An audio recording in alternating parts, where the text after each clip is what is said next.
दीपक केसरकर जो एमएलए हैं शिवसेना के, एकनाथ शिंदे ग्रुप के जो हैं और जो गुवाहाटी में हैं। दीपक जी, आपके साथ पहली बार हमारी तब बातचीत हुई थी सवाल पब्लिक का शो पर, जब आप मुंबई में थे और कोशिश कर रहे थे कि दोनों गुटों में कहीं ना कहीं मेल हो जाए, और उसके 12 घंटे के बाद आप गुवाहाटी चले गए।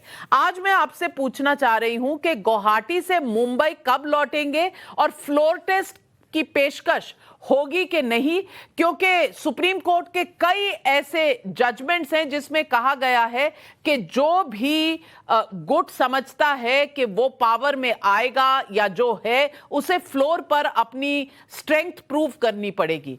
तो क्या फ्लोर टेस्ट अगले 24 से 48 घंटों के अंदर आप मांगेंगे?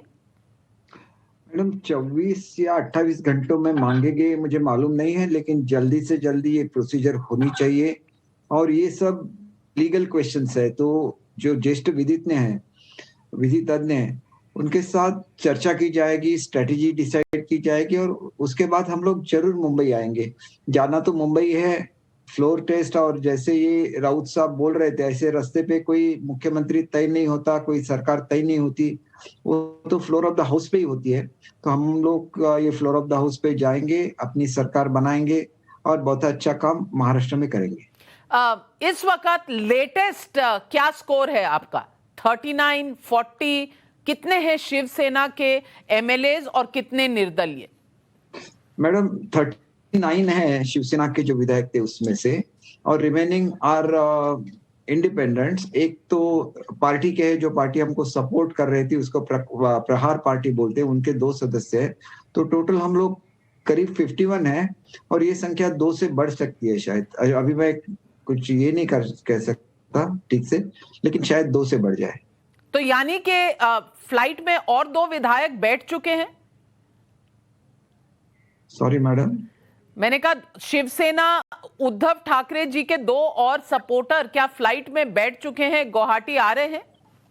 जैसे भी वो फ्लाइट में बैठ जाएंगे हम आपको बोल देंगे, क्योंकि पहले से उनके नाम अनाउंस करना अच्छा नहीं है। कोई कोई अपना ये भी बदल देता है डिसीजन, तो उनको टेकन फॉर ग्रांटेड नहीं करना चाहिए। जैसे ये कर रहे हैं कि वो बोल रहे हैं कि जब आएंगे तो 15 हमारे साथ आएंगे, तो ये तो सपना है, और हकीकत को उनको जान लेना चाहिए, उनको इस्तीफा देना चाहिए, क्योंकि ये सरकार अब बहुमत में नहीं रही। और जो भी टैक्टिक्स उन्होंने किए थे टाइम किलिंग के लिए और प्रेशर के टैक्टिक्स, ये तो उसमें से अहम था वो डिस्क्वालिफिकेशन का था, वो तो निकल गया। फिर उनकी दूसरी कोशिश ये थी कि वहां पे दंगे करे और प्रेशराइज करे, वो भी निकल गया, क्योंकि सुप्रीम कोर्ट का ऑर्डर है कि वहां पे सबको प्रोटेक्शन दिया जाए। तो एक खुला वातावरण बनने में एक 3-4 दिन लगते हैं, तो उतने दिन के बाद हम लोग जाएंगे जरूर। एक खबर आ रही है कि उद्धव ठाकरे जी आज सुप्रीम कोर्ट के हियरिंग के बाद रेजिग्नेशन देना चाहते थे, सोशल मीडिया पर देना चाहते थे, लेकिन शरद पवार जी ने उन्हें रोका। क्या आप इसका कोई कॉन्फर्मेशन दे सकते हैं, या आप समझते हैं कि उन्हें इस वक्त इस्तीफा दे देना चाहिए क्योंकि नंबर उनके पास नहीं है? देखिए, शरद पवार जी आज तक 3 बार हमारी पार्टी तोड़ चुके हैं, और एक बाला साहब का सपना था कि एक शिवसैनिक मुख्यमंत्री के सीट पे आ जाए, और उसके लिए जो नाम उद्धव साहब के मन में था वो एकनाथ शिंदे जी का था। लेकिन वो 2.5 साल तो हमारे जो शिवसेना के थे, जब हमने इकट्ठा लड़ा ये की थी, इलेक्शन कॉन्टेस्ट की थी बीजेपी के साथ, तो ये पब्लिक का मैंडेट था कि शिवसेना बीजेपी सत्ता में आ जाए। इसके बावजूद उद्धव साहब ने जो निर्णय लिया, उसके कारण हम लोग तो उनके साथ रहे, लेकिन we are constantly telling him कि ये ठीक नहीं है, हम लोग बीजेपी के साथ वापस जाते हैं। लेकिन ये जो निर्णय लेना था उसमें बहुत देर हो गई, और ये समय भी अभी निकल गया है।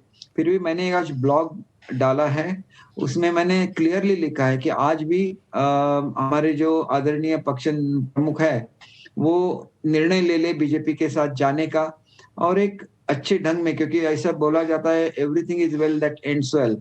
तो एक अच्छी तरह से एक अच्छी सरकार आए जो उनके नेतृत्व में आए, मतलब वो उनको आशीर्वाद दे। और बाला साहब का जो सपना था कि पोस्ट पे मेरा शिवसैनिक बैठेगा, तो शिंदे साहब के जैसा शिवसैनिक तो आपको मिल नहीं सकता, क्योंकि उनकी जो ग्रोथ हुई है पूरी की पूरी शिवसेना में हुई है, तो एक बाला साहब का सपना भी पूरा हो जाएगा।